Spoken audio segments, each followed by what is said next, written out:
السلام علیکم ورحمۃ اللہ وبرکاتہ۔ الحمد للہ وحدہ والصلاة والسلام علی من لا نبی بعدہ واشہد ان لا الہ الا اللہ وحدہ لا شریک لہ واشہد ان محمدا عبدہ ورسولہ۔ محترم مشاہدین اور مشاہدات، اللہ رب العالمین نے ہم سب کی ہدایت کے لیے کتاب اور سنت کو نازل فرمایا ہے، اور ہمارے پیارے نبی صلی اللہ علیہ وسلم نے ہم سب کو اس بات کی طرف رہنمائی فرمائی کہ اگر ہم کتاب اور سنت کو مضبوطی سے تھامے رہیں گے تو کبھی بھی گمراہ نہیں ہو سکتے۔ آپ صلی اللہ علیہ وسلم نے فرمایا ترکت فیکم امرین، کہ اے لوگوں میں نے تمہارے درمیان دو چیزیں چھوڑی، لن تضلوا ما ان تمسکتم بہما کتاب اللہ و سنتی، کہ جب تک تم ان دو چیزوں کو تھامے رہو گے تم کبھی بھی گمراہ نہیں ہو سکتے۔ ایک ہے اللہ سبحانہ و تعالیٰ کی کتاب، اور دوسری چیز ہمارے نبی جناب محمد رسول اللہ صلی اللہ علیہ وسلم کی احادیث۔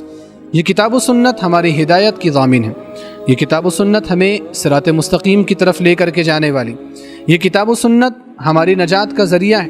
لہذا ان کو تھام کر کے چلنا اور ان سے علم سیکھنا اور اس سیکھے ہوئے علم کے مطابق عمل کرنا ہم سب کے لیے ضروری ہے۔ اور کتاب و سنت یہ جو ہے یہ ہم صحابہ کرام سے سمجھتے ہیں، تابعین سے سمجھتے ہیں، تبع تابعین سے سمجھتے ہیں۔ صحابہ کرام رضوان اللہ تعالی علیہم مجمعین نے قرآن کریم کو جیسے سمجھا، نبی صلی اللہ علیہ وسلم کی احادیث کو جیسے سمجھا، ہم اسی حساب سے، ہم انہی کے فہم کے مطابق قرآن کریم اور احادیث کو سمجھنے کی کوشش کرتے ہیں۔ سلف کے منہج کے بغیر، سلف کے فہم کے بغیر کتاب و سنت کو سمجھنا ہمارے لیے ممکن نہیں ہے۔ اور جو لوگ بھی سلف کے فہم کے بغیر یا سلف کی اتباع کے بغیر قرآن کریم اور احادیث کو سمجھنے کی کوشش کرتے ہیں، نتیجہ یہ ہوتا ہے کہ وہ گمراہ ہو جاتے ہیں۔ خوارج گمراہ کیوں ہوئے؟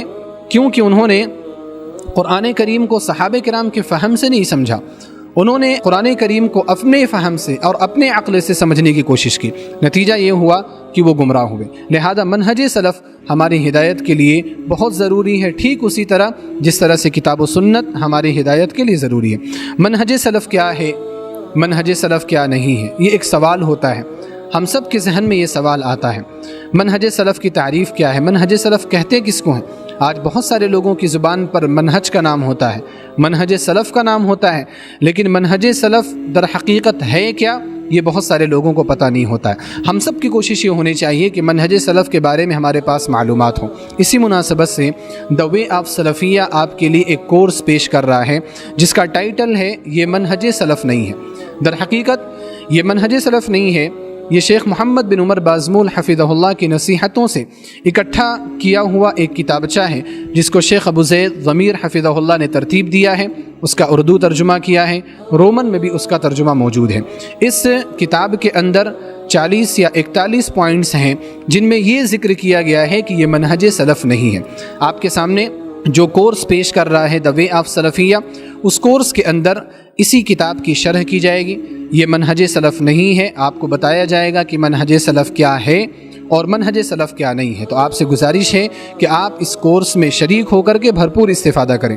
12 ستمبر سے 18 ستمبر تک یہ کورس چلے گا، روزانہ 9 بجے سے لے کر کے 9:45 یعنی 9:45 تک یہ کورس لائیو آپ کے ساتھ شیئر کیا جائے گا۔ اس کورس کے لیے رجسٹریشن کرانا آپ کے لیے ضروری ہے۔ آپ سے گزارش کی جاتی ہے کہ اس کورس میں اپنا نام آپ درج کرائیں اور اس سے زیادہ فائدہ حاصل کرنے کی کوشش کریں۔ ساتھ ہی اس کورس کی تعلیم کے بعد ایک امتحان بھی ہوگا، اس امتحان میں جو ٹاپرز ہوں گے اگر آپ ان میں سے اپنے آپ کو شمار کر پاتے ہیں تو انشاءاللہ آپ کو بہترین انعامات سے بھی نوازا جائے گا، اور ساتھ ہی جو لوگ بھی کورس میں شریک رہے ان کے لیے ای سرٹیفکیٹ بھی نشر کیا جائے گا۔ تو یہ من جملہ جو کورس ہے وہ اپنے آپ میں طلاب علم کے لیے، علم حاصل کرنے والوں کے لیے، علم کا شغف اور علم کا شوق رکھنے والوں کے لیے ایک بہترین ذریعہ ہے۔ تو لہذا آپ سب سے گزارش کی جاتی ہے کہ آپ اس نمبر پر رابطہ کریں اور مزید معلومات حاصل کریں، اور اپنا اور اپنے اقربا کا اور اپنے دوستوں کو آپ مشورہ دیں کہ وہ بھی اس کورس میں شریک ہو کر کے استفادہ کریں۔ اللہ سبحانہ و تعالی ہم سب کو خیر کے لیے توفیق کامل بخشے، آمین۔ وآخر دعوانا ان الحمد للہ رب العالمین، والسلام علیکم ورحمۃ اللہ وبرکاتہ۔